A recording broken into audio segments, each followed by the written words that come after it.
Have you ever had bad or anxious or unwanted or impure thoughts come to your mind? Well, the obvious answer to that, I can answer for you, is yes. Why? Because we are fallen people who live in a fallen world. So the question then is, what do we do with them when those kinds of thoughts come? Do we latch on to them? Or maybe even more so, do they latch on to us?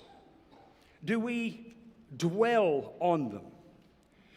You know, we often can't keep those kinds of thoughts and ideas and things from creeping into and coming into our minds. They often show up at unexpected times in all kinds of ways and in all kinds of circumstances. So what do we do when they come?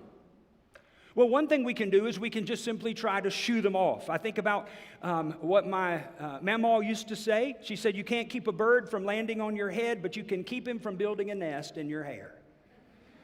You know, what is she saying? Is that we can't stop those things from happening, but what we can do is not let them sit there too long and find a home in our mind or in our thoughts.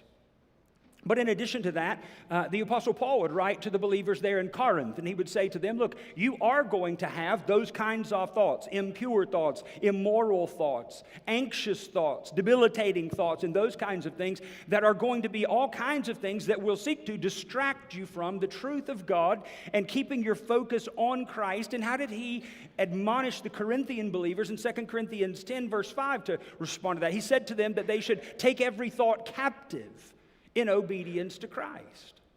So those are two ways that we can seek to do those kinds of things. We can take the admonition of Mammon and try to shoo them away. We can take the admonition of Paul and seek to take those thoughts captive, lock them up, and give them no place when thoughts come into our minds and hearts that are not that which accords to truth or those things that point us toward Christ.